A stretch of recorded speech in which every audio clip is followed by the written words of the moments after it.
Estudiemos el paradigma conocido como la autoridad es ley, lo cual se refiere a que las leyes de Dios son correctas y verdaderas porque son una revelación y un reflejo del carácter moral de Dios. Él es justo y verdadero. El verdadero poder de la ley reside en el hecho de que la ley revela el carácter moral de Dios. Y por mencionar algunos ejemplos, de acuerdo a la ley moral de Dios, la cual se resume en los 10 mandamientos, nos dice, no cometerás adulterio. Entonces, esto nos habla de ser fieles y podríamos preguntarnos por qué debemos ser fieles. Y la respuesta es, bueno, porque Dios es fiel. Lo mismo, por ejemplo, con el asesinato. El Señor nos dice, no matarás. Y también podemos preguntarnos, ok, ¿por qué? Bueno, la respuesta se encuentra en Él mismo, porque Él valora la vida humana y los seres humanos estamos hechos a su imagen y semejanza desde el momento de la concepción. La Escritura está llena de exhortaciones a la santidad práctica. Por ejemplo, en Primera de Pedro 1, 15 y 16 leemos, sino que así como aquel que los llamó es santo, así también sean ustedes santos en toda su manera de vivir. Porque está escrito, sean santos porque yo soy santo. Ahora, pecar no es simplemente romper reglas, más bien pecar es transgredir y ofender el carácter de Dios, como lo vemos en el Salmo 51. Este salmo es un salmo de David, cuando el profeta Natán lo visitó después de que tuvo relaciones con Betsabé.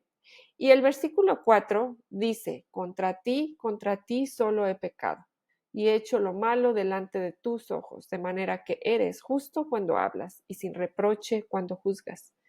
Entonces, cuando pecamos estamos diciendo, tú no eres Dios, yo soy Dios. Tú no eres el gran yo soy el gran yo soy.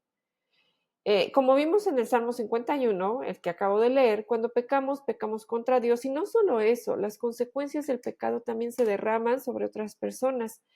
En el caso de David y Betsabé, tanto Urías, es decir, el esposo de Betsabé, y el bebé, hijo de David y Betsabé, se vieron directamente afectados por la mala decisión de David al cometer el pecado de adulterio. Entonces, pecar es intentar usurpar el lugar de Dios, legislando prácticamente leyes que reflejan nuestros propios intereses y que convienen al estilo de vida que queremos llevar. Romanos 8:7 nos dice, la mente puesta en la carne es enemiga de Dios, porque no se sujeta a la ley de Dios, pues ni siquiera puede hacerlo. Entonces, si el pecado es infracción de la ley, como lo vemos en 1 de Juan 3:4, y la ley es un reflejo del carácter moral de Dios, entonces Dios mismo puede hacer propiciación por el pecado del hombre. Dada la condición perdida del hombre, Dios no solo puede proveer expiación, sino que esta es la única manera por la cual el hombre puede ser salvo. Las personas que nunca han leído la Biblia pueden conocer la ley y son responsables al ver el carácter moral de Dios manifestado en la creación, en sí mismas y en la historia. Por ejemplo, Romanos 1:18 al 20 nos dice, porque la ira de Dios se revela desde el cielo contra toda impiedad e injusticia de los hombres, que con injusticia restringen la verdad, pero lo que se conoce acerca de Dios es evidente dentro de ellos, pues Dios se los hizo evidente. Porque desde la creación del mundo, sus atributos invisibles, su eterno poder y divinidad se han visto con toda claridad, siendo entendidos por medio de lo creado, de manera que ellos no tienen excusa. Y Romanos 2:14 y 15 nos dice, porque cuando los gentiles que no tienen la ley cumplen por instinto los dictados de la ley, ellos, no teniendo la ley, son una ley para sí mismos, porque muestran la obra de la ley escrita en sus corazones, su conciencia dando testimonio y sus pensamientos acusándolos unas veces y otras defendiéndolos. Este paradigma explica por qué las personas que rechazan la ley de Dios deben reinventar a Dios, un Dios producto de su imaginación.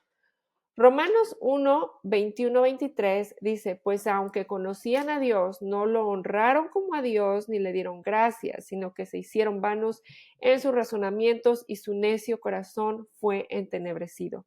Profesando ser sabios, se volvieron necios y cambiaron la gloria de Dios incorruptible por una imagen en forma de hombre corruptible, de aves, de cuadrúpedos y de reptiles. A la mayoría de las personas les resulta difícil procesar Romanos 1 y 2, porque no entienden el paradigma de la autoridad es ley. No entienden que la ley moral de Dios es en realidad la revelación de su carácter. Y si la ley es la revelación del carácter de Dios, entonces lo que dice el apóstol Pablo en Romanos tiene perfecto sentido, porque los seres humanos, al ser creados a imagen de Dios, viviendo en el mundo de Dios, no pueden dejar de estar expuestos al carácter de Dios, y cuando están expuestos, ya sea en su conciencia o en lo creado, son responsables ante la ley. Ahora, ¿qué sucede cuando las personas rechazan a Dios y su ley moral? Se embarcan, como lo decía anteriormente, en el proceso de reinventar un Dios que les dará una ley que ya han predeterminado aceptar. Lo vemos, por ejemplo, en ejemplos como el feminismo, en aquellos que rechazan el matrimonio bíblico entre un hombre y una mujer. Cuando las personas deciden rechazar a Dios y sus preceptos morales, necesitan redefinir un Dios y una ley que se ajuste a sus intereses, por lo que crean este ídolo que afirma la ley que ellos ya determinaron en su corazón que van a seguir. Cristo nos redimió de la maldición de la ley, no de nuestro deber de obedecerla. Somos justificados no por nuestra obediencia a la ley, sino que para que podamos llegar a ser obedientes a la ley de Dios. Amar a Cristo es guardar sus mandamientos. Amar a Dios es querer obedecerlo. En Romanos 7:12 leemos, así que la ley es santa y el mandamiento es santo, justo y bueno. Entonces no estamos bajo la ley, pero andamos en el Espíritu si somos nacidos de nuevo.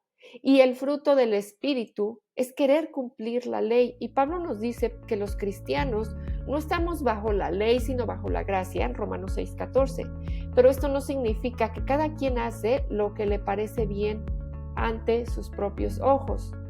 Es la gracia la que nos libera de la esclavitud del pecado para querer vivir una vida que agrada a Dios.